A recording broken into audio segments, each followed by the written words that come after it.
মনে হলো কেউ আমাকে আদর করলো, কিন্তু এই ঘরে তো কেউই নেই।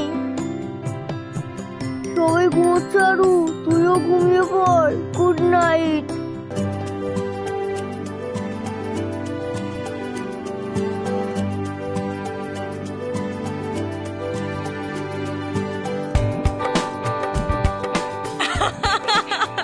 আমি জানতাম তোমরাই আমাকে আদর করছো।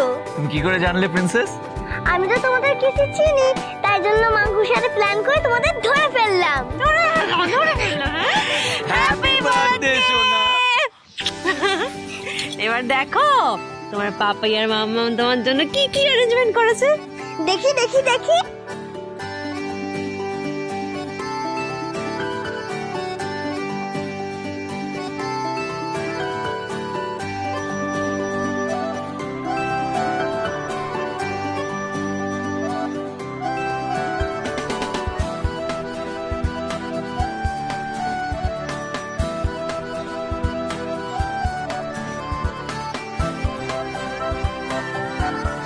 এত গিফট!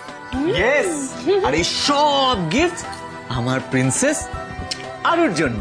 আর একটা স্পেশাল গিফটও আছে। আমি জানি তো। আমি জানি তো মানে? আমি তো তোমাকে কিছু বলিনি। আচ্ছা, তার মানে তোমার পাপাই তোমাকে বলেছে, তাই না mister Roy Chowdhury? This is not done. আরে আমি কখন বলবো? ও তো ঘুমোচ্ছিল। তাহলে ও কি করে জানলো? আমি কি জানি? ও তো বলছে আমি জানি। আরে আমি কি করে জানবো? এটা কিন্তু ঠিক না। তার মানে আমি যখন স্নান করতে গেছিলাম আপনি তখন কিছু কিছু বলে গেছেন। না।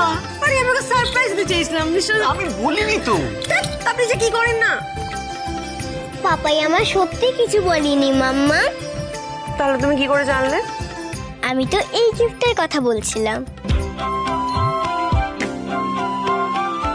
যেটা আমার বার্থডেতে সব থেকে স্পেশাল গিফট। আমার মাম্মা।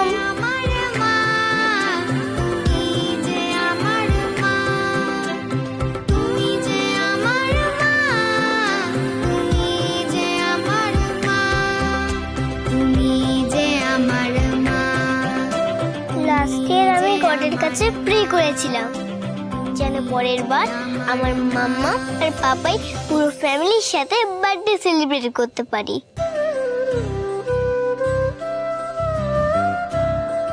এবার সেটাই হয়েছে।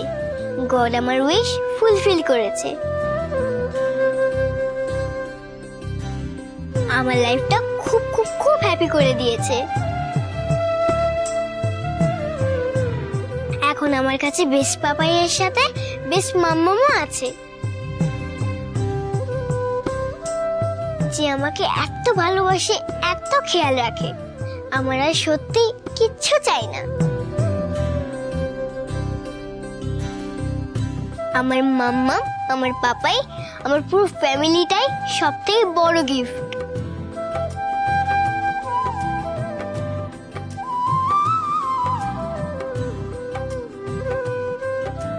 ঠাকুর আমাকে একটা এরকম মিষ্টি মেয়ে দিয়ে আমার জীবনটা ভরিয়ে দিয়েছে। আমি তো কখনো ভাবতেই পারিনি যে আমি আরুর মতো একটা মিষ্টি বন্ধু, একটা মেয়ে, একটা প্রাণ পাবো।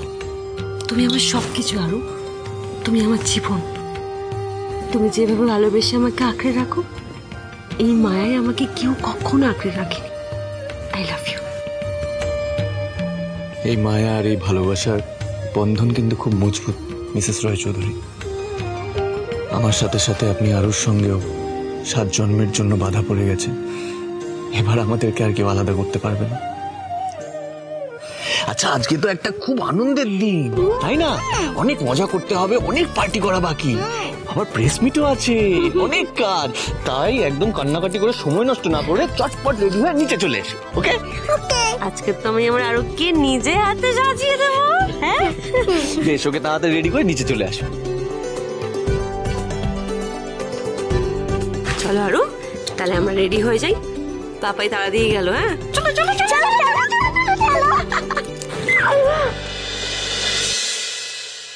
বাবা, ও বাবা, তোমার বানানো হলো, আমাদেরকে তো বেরোতে হবে। ধুর, তুই কিভাবে সিংহটা বানাতে হবে ঠিক মতো দেখলি না। এখন দেখ তো, হচ্ছে না কিছুতেই। আরে ওই তো দেখছি ব্যাং আর ফুলগুলো বানানো হয়ে গেছে, তোমাকে সিংহ বানাতে হবে না। তুমি যাও না, রেডি হয়ে নাও, আমাদের দেরি হয়ে যাবে বাবা। হে কি, তুমি এখনো বসে আছো? আরে তৈরি হবে না নাকি? আরে হব, আগে আরু সোনামার জন্য সিংহটা বানাই।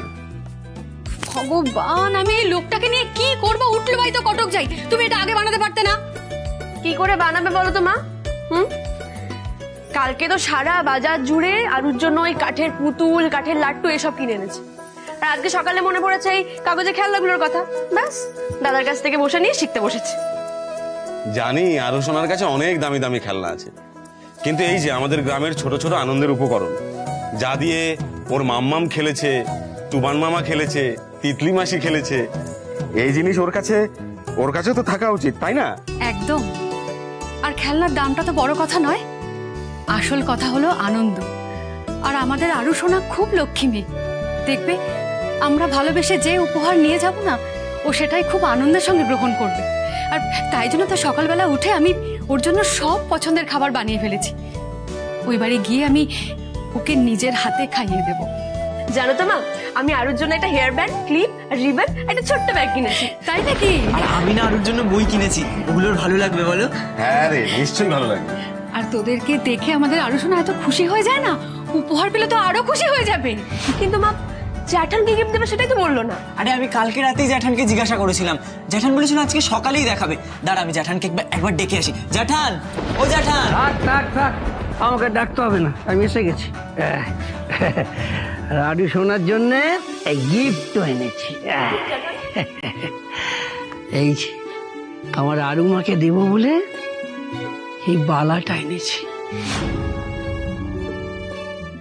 মা দাদা, এটা আরো সেই ছোট্টবেলার বালাটা না? হ্যাঁ তাই তো, মনে আছে। বেশ কয়েক মাস ধরে আমার মাইনে থেকে একটু একটু করে টাকা জমিয়ে আরোহীর মা এটা ওর জন্য বানিয়েছিল। আর এরকম একটা জন্মদিন এই আরোহীকে আমরা এটা দিয়েছিলাম। আমার এও মনে আছে দাদা, বৌদি বলেছিল যেদিন আরোহীর মেয়ে হবে সেই দিন বৌদি ওর নাতনিকে নিজে হাতে এই বালাটা পরিয়ে দেবে। সে সুখ তো আর পেল না বেচারি। তবে আজ নিশ্চয়ই ওপর থেকে দেখছে যে কেমন সুন্দর ফুটফুটে ওর একটা নাতনি আছে। জানো, আমার কেন মনে হচ্ছে কালো আমার কানের কাছে এসে ফিস ফিস করে বলে গেল, দেখো আমাদের এই উপহারটাই আরু শোনার জন্য সেরা উপহার হবে। হ্যাঁ দাদা, এটাই আমাদের আরুর জন্য সব থেকে ভালো উপহার। দেখবেন ও এটা পেয়ে খুব খুশি হবে। আমাদের কিন্তু আর 10 মিনিটের মধ্যে বেরোতে হবে। হ্যাঁ হ্যাঁ দাদা, তিতলি আয় তো রান্না করে আনো। আরে তুই এখনো রেডি হসনি? কখন থেকে আমি রেডি হতে বলছি জ্যাঠান, দেখো তুমি দেখো। হ্যাঁ গো, যাচ্ছি। এই সিংহটা রাখ তো সিংহ, তুই চল। চলো, দাঁড়াও। যাচ্ছি দাদা। যাচ্ছি কি আগে? হ্যাঁ যাচ্ছি দাদা। আগে রেডি। আরে যাচ্ছি বললাম তো।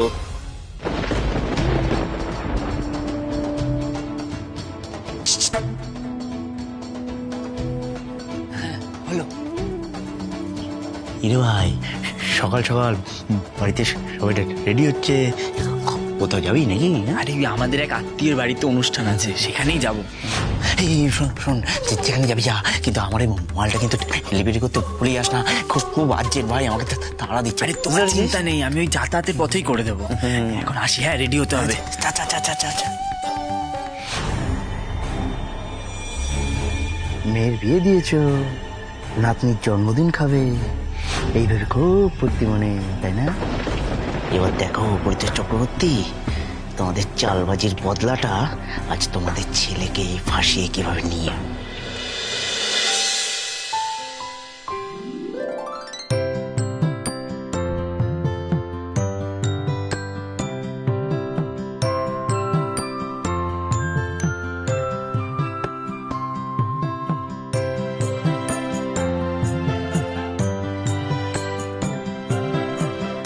কি হলো বেবি চাচু, আর কতক্ষণ চোখ বন্ধ করে থাকবো? আর তোর সবার কার আরু, সবার কা ফল মিঠা হতা হ্যায় না। আরোহী দিদি আজকে কত সুন্দর করে তোকে সাজিয়ে দিয়েছে, তেমনি তো বাকিরাও সুন্দর করে সাজবে না ক্যা? আর তোর জন্য একটা বিরাট বড় সারপ্রাইজ আছে। সারপ্রাইজটা দেখবো বলেই তো এতক্ষণ ধরে ওয়েট করছি। সবাই কি এখনো রেডি হলো না? আজকে আমার বার্থডে, আর দেখো আমি রেডি হয়ে গেছি। রেডি তো আরু? হ্যাঁ বেবি চাচু, একদম রেডি। এবার তো সারপ্রাইজটা দেখাও জলদি।